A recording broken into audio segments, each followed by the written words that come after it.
Arbor Day Square, written by Kathryn O. Galbraith, illustrated by Cyd Moore. Katie takes a deep breath. Everything smells new, she tells Papa. And everything does. Their prairie town is growing week by week. Now they have stores with glass windows, a church with a steeple, and a schoolhouse with desks for all 17 students to sit in long rows. Every week, the train brings more people who are eager for land. The train also brings more lumber and logs for houses, stables, fences, and barns. Papa helps pace out the town square. It will be a gathering place for concerts and socials and speeches, like the squares back east, the ones back home, the ones they remember as children. Only one thing is missing. Katie and the children know it. The townsfolk and farmers know it too. There are no trees on the prairie, no trees for climbing or for shade, no trees for fruit or warm winter fires, no trees for birds or for beauty. At the town meeting, everyone agrees what a proper town, their town, needs trees. Mrs. Johansson passes a basket. Precious nickels and dimes and quarters tumble in. Jingle, jingle, clink. Katie adds her own 6 pennies and Papa's silver dollar. When the basket is heavy, Mr. Klein taps out an order over the telegraph lines. Send 15 trees. Days tick by. Sunny days, rainy days, windy days when the dust devils dance in the road. At last, the telegraph lines tap back. Trees are coming. Too-hoo! When the train pulls in, folks hurry to the depot. Babies and dogs come too. Katie skips beside Papa, swinging her bucket and dolly. They're here! Papa, Mr. Zimmerman, and all the O'Briens carefully unloaded the boxcar, counting as they go. 13, 14, 15. Katie stares at the saplings, spindly and green. They're too little. Don't worry, they'll grow, promises Papa. But Katie isn't sure. Katie and Papa follow the parade of trees to the new town square. Papa and Mr. Carter dig 3 holes. Dig, swing, scoop. Dig, swing, scoop. Papa plants 3 small maples. Let me help, Katie says. She gently pats the soil down around each baby tree. Under the warm sun, more trees spring up. Someday, these oaks will shade the bench, Papa says, and there, the elm tree will shelter the bandstand. But Katie isn't sure.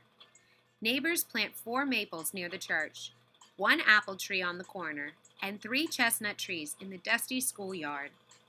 Danny O'Brien leads the bucket brigade. Katie lugs her bucket too. Cool drinks for thirsty trees and dogs. In a quiet corner of the square, Papa and Katie dig a hole together. Here they plant a flowering dogwood in memory of Mama. Katie touches the tender leaves. It is very little, but now this is our special tree, she whispers. Papa hugs her. Yes, our very special tree. As the sun begins to set, the square bristles and blooms with green. Papa and Katie spread their blanket next to Mama's tree. Katie peeks into the basket. There's plenty of food to share with friends and dogs and Dolly. As old Doc fiddles up the moon, neighbors gather their children and dogs and wave goodnight. Let's do this again next year. And they do. Year after year, they gather in the square for another Arbor Day, a day, tree planting day, a holiday, carrying shovels, rakes, and hoes. Katie and Papa help plant trees throughout the town. Trees for climbing and for shade. Trees for fruit and warm winter fires. Trees for birds and for beauty. And every year, Papa laughs and tells Katie, "Don't worry, honey, they'll grow." And every year, they do. It's another Arbor Day. Neighbors, kids, and dogs hurry to the square. Here come Katie and Danny O'Brien with their Megan Ann. Katie's Papa, now a grandpa, holds one of Megan's hands. In the square lies a small row of saplings, spindly and green. Katie smiles. One day that willow will sweep the pond, she says, and there the cedar will sweep the sky. Megan shakes her head and Katie laughs. Don't worry, honey. They'll grow. Now, let's find your grandma tree. Megan runs across the square. Her family follows just behind. There, Katie spreads out the blanket under the blooming dogwood tree. Robins rustle in the leaves. Sparrows chirp and flutter. Megan peeks into the basket. There's plenty of food to share with friends and dogs and bear. When the moon rises, silver and round, neighbors gather up children and grandchildren and whistle for the dogs. See you here again next year, they call, and they do. Celebrating families, trees, and neighbors, year after year, and the year after that. Author's note: Arbor Day, founded by J. Sterling Morton, was first celebrated in the new state of Nebraska on April 10, 1872. In 1854, the young journalist and his bride left the forested state of Michigan and moved to the plains of what they call Nebraska Territory. There, in Nebraska City, he soon became the editor of the territory's first newspaper. Later, he devoted himself to politics. In 1872, Morton proposed to the State Board of Agriculture that a day be set aside to plant trees. Morton encouraged his fellow citizens as well as civic organizations and school children to participate. People were eager to join in. Trees were needed as building materials, as fuel to heat their homes, and as windbreakers for the new farms. There were also needs for the shade and their beauty. The day was a huge success. Over 1 million trees were planted throughout the state on the very first Arbor Day.